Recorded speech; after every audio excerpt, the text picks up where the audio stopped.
Well, today it is time once again for our Husker Chat as we are joined by Sean Callahan, the publisher of HuskerOnline.com. We continue to get deeper and deeper into the season. Just a couple of regular season games left for the Huskers. This week they'll be at home one final time as they'll take on Michigan State. Sean, as always, thanks a lot for the time. Hey, thanks, Jayson. Well, this is a huge game coming up for the Huskers as they take on Michigan State, but let's take a look back to the big win over Illinois. Again, this offense has really come around the last month and some huge numbers again for the Big Red. Yeah, Nebraska's offense, and I think we kind of had an idea going in, Jayson, that this was a good matchup for Nebraska. Nebraska's playing well, and they came out of the gates, and they played about as good of an offensive game as you could have drawn up. Adrian Martinez continues to impress, but then Divino Zigbo, 2 runs of 60 yards or longer. Before Saturday, he hadn't had a run in his career longer than 60 yards, so he had a career day himself. Stanley Morgan, once again, had a big day. J.D. Spielman, the usual suspects. And this offensive line did a pretty decent job, but then special teams and defense was able to force turnovers. Nebraska's defense over their last 3 games have forced 11 takeaways. All of 2017, Nebraska had just 12 takeaways. They now have 18 takeaways on this season with 2 more games remaining. You brought up Zigbo. What an improvement for this guy. What's your take on him and, quietly the season he's had? I mean, he's within 50 yards now of a 1,000-yard year. Yeah, I think he's just kind of bought in and rededicated himself. Before, I don't know if Mike Riley's staff was fully committed to him, and I don't know if he was fully committed to them either. And now you get the sense Frost is committed to Ozigbo, and Ozigbo's bought in as well. And you're just seeing it pay off week to week to week. And it was a real turning point, the Purdue game. The way he ran against Purdue, that led to Greg Bell transferring. And then from that point on, he's kind of been the guy. And, the Wisconsin game will still be a mystery to me, though. I think he only had 5 carries that entire game. The way they got down, they went away from him. But other than that Wisconsin game, I mean, he's been lights out in Nebraska's conference games here the last several weeks. And, he's going to get a real test the next 2 weeks when you play Michigan State and Iowa, 2 of the better rushing defenses in the country. He looks faster to me. Is this one of those guys that's really benefited from the new strength and conditioning system? Yeah, and I think nutritionally and strength and conditioning and all of it kind of works hand in hand. And you see him just now physically, he looks better than he's ever looked, faster than he's ever looked. And he said he's not necessarily faster in the 40 in his opinion. He just gets to that top end speed much quicker than he did before, and that goes back to all the things that you just mentioned with the program and what Zach Duvall does, and nutritionist Dave Ellis as well, and kind of what he enforces with the guys.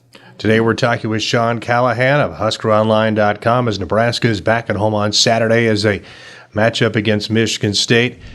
How about the career of Stanley Morgan? He's another guy. He's right there, and he can become the all-time leader in receptions and yardage by the time this thing is over with. Yeah, we've kind of gone through this run of receivers breaking the records at Nebraska. First it was Nate Swift, then it was Kenny Bell, then it was Jordan Westerkamp. Now it's Stanley Morgan, then it will probably be J.D. Spielman after that. So all of them have kind of outdone one another. It was fitting that Kenny Bell was at the game Saturday to talk to Stanley Morgan, but they're making a conscious effort to keep getting him the ball. I felt like after the Northwestern game, Scott Frost said it. He goes, we didn't go to Stanley Morgan enough down the stretch. We've got to get him more involved. And you're seeing him be a prime red zone target. I thought the throw that Martinez made to him in that southwest corner of the end zone was one of the best throws Adrian's made all year. The wind was howling in his face. He threw the ball almost like he was trying to overthrow it and let the wind knock it down, and it landed perfectly in Stanley Morgan's hands. So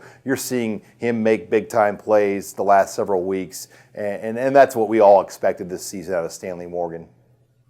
What's your take on this game with Michigan State? They've been up and down. They haven't quite had the season that they wanted. They haven't put up great offensive numbers. Is this maybe a little better matchup for the Black Shirts? I think so. I mean, Michigan State's one of those teams when you don't expect much, they do a lot. When you expect something, they kind of fall back a little bit, and that's what this season really was. A lot of people thought this could be maybe a 9-10 win team, a team that contended with Ohio State and Michigan to win the East. They've been beat up This will be, I believe, their 9th week in a row, Jayson, where they've played without a bye. Their last bye week was September 15th. So the Huskers are getting these guys at the right time. They've already played Michigan. They've already played Ohio State. Last week was the Ohio State game. They've had some very, very tough matchups, and I think that's going to play in Nebraska's favor, being at home for another week in a row, and just having a chance to really make a statement here where they've played well the last few times out. How's recruiting coming together? You got one final home weekend here, although it sounds like maybe our forecast might affect things a little bit. Yeah, it's crazy. It's like every day other than Saturday is going to be maybe 50 degrees, and somehow Saturday is going to be the bad days. They're still planning on having a lot of visitors, and it's going to be around 10. And some of that might mean visitors not getting to Lincoln until halftime of the game, but they're okay with that. I think they would rather get a guy here for at least half of the game than no game at all, and that's kind of the situation they face. Every high school guy that they were planning on bringing in plays a playoff game on Friday night. So they've got to work around that. Now the junior college guys, they're done. They don't play again to their bowl games. So they will be able to get all their junior college guys in this weekend, which will be nice. But the high school guys may not arrive to Lincoln until later. As a whole, how do you feel this class is coming together? I'm sure the last month has had to have helped. Yeah, they've got 20 commits right now. They're going to take almost 10 more. So there's a lot of work to be done. And, yeah, you'd like Nebraska to play in a bowl game, but not having to worry about a 6-6 type bowl game could be an advantage in some respects because they could really focus on recruiting now and get that early December 19th signing day locked up. Because I think most kids are going to sign this year in December. You may have over 95% of kids off the market by December 19th. So having that entire month of December will be big for this coaching staff. All right. We'll see how it all comes together. As always, we appreciate your time. Have fun on Saturday. Thanks, Jayson. That was Sean Callahan, the publisher of HuskerOnline.com, joining us today. I'm Jayson Jorensen.